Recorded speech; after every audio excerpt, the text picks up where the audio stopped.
সংগ্রামী আইনজীবী ভাই বন্ধুরা, এ পর্যায়ে খুবই সংক্ষিপ্ত বক্তব্য রাখবেন আমাদের মান্না ভাই। সংগ্রামী আইনজীবী ভাই বোনেরা, আপনারা জানেন স্বাধীনতা বিরোধী শক্তি ৭১ সালে যেভাবে ধ্বংসলীলা চালিয়েছে, ঠিক মাননীয় প্রধানমন্ত্রী জননেত্রী শেখ হাসিনা মুক্তিযুদ্ধের শক্তি যেভাবে দেশের উন্নয়ন করছে, সেই উন্নয়নকে ধ্বংস করার জন্য সেই মুক্তিযোদ্ধা বিরোধী দেশ বিরোধী শক্তি আবারও সেই উন্নয়নকে ধ্বংস করেছে।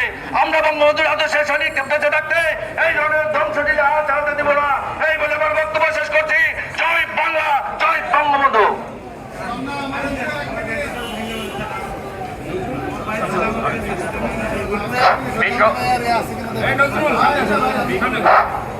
আইনজীবী ভাই ও বোনেরা, আজকের এই প্রতিবাদ সভায় এখন খুব সংক্ষেপে বক্তব্য রাখবেন আমাদের আশরাফুল হক জজ স্যার। এখন সংক্ষিপ্ত বক্তব্য রাখবেন।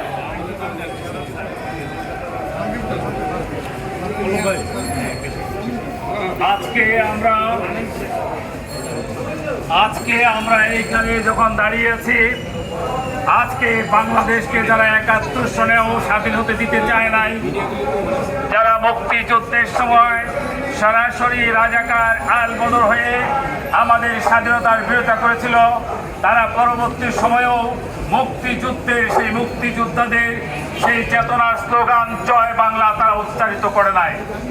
তাদের দলগুলো আজকেও স্বাধীনতার সময় যেরকম মুক্তিযুদ্ধের স্লোগান জয় বাংলা দিয়ে মুক্তিযুদ্ধের পক্ষে তারা ছিল না, তেমনি ভাবে তারা পরবর্তী পর্যায়েও তারা মুক্তিযুদ্ধের সেই স্লোগান জয় বাংলা তারা উচ্চারিত করে নাই। এগুলাই প্রমাণ তারা বাংলাদেশের স্বাধীনতাকে মেনে নিতে পারে নাই। তারা মহান মুক্তিযুদ্ধের আদর্শের প্রতি তারা বারবারই তারা বিভিন্ন রকমের কুৎসারটনা করেছে। বঙ্গবন্ধু আমাদের নেত্রী শেখ হাসিনার প্রতি তারা বারবার কুৎসারটনা করেছে। তারা আজকে বাংলাদেশের উন্নয়নের সমস্ত জায়গাগুলোতে আঘাত সৃষ্টি করেছে, যাতে বাংলাদেশ স্বাধীন বাংলাদেশ তার অবস্থান দিয়ে দাঁড়িয়ে থাকতে না পারে, সেই জন্য তারা ধ্বংসযজ্ঞ চালিয়েছে। তাদেরকে প্রতিরূপ শুধুমাত্র তাদের বিরুদ্ধে সর্বাত্মক প্রতিরোধ গড়ে তুলতে হবে এবং বাংলাদেশ থেকে রাজাকারদেরকে বহিষ্কার করতে হবে, সে আহ্বান জানিয়ে আমি আমার বক্তব্য শেষ করছি। খুদা হাফেজ, জয় বাংলা, জয় বঙ্গবন্ধু। সংগ্রামী আইনজীবী ভাই ও বোনেরা, এই পর্যায়ে খুবই সংক্ষিপ্তভাবে বক্তব্য দেওয়ার জন্য অনুরোধ করছি বাংলাদেশ সুপ্রিম কোর্ট আইনজীবী সমিতির সাবেক সিনিয়র সহ সম্পাদক অ্যাডভোকেট নূরে আলম উজ্জ্বল ভাইকে। ধন্যবাদ। আসলে বক্তব্য নয়, আজকে প্রতিবাদ। আমি দুইটা পয়েন্ট খালি বলবো, একটা আমরা সুখবর দিয়ে আর একটা হলো দুঃসংবাদ দিয়ে। সুখবরটা কি? আজকে আপনারা যে দেখেছেন বাংলাদেশে সেই রাজাকারের বাচ্চা রাজাকার জামাত শিবিরকে নিষিদ্ধ করেছে। এইটা আমাদের সবচেয়ে বড় আমাদের একটা পাওয়া। নিষিদ্ধ আমরা করবো ইনশাল্লাহ।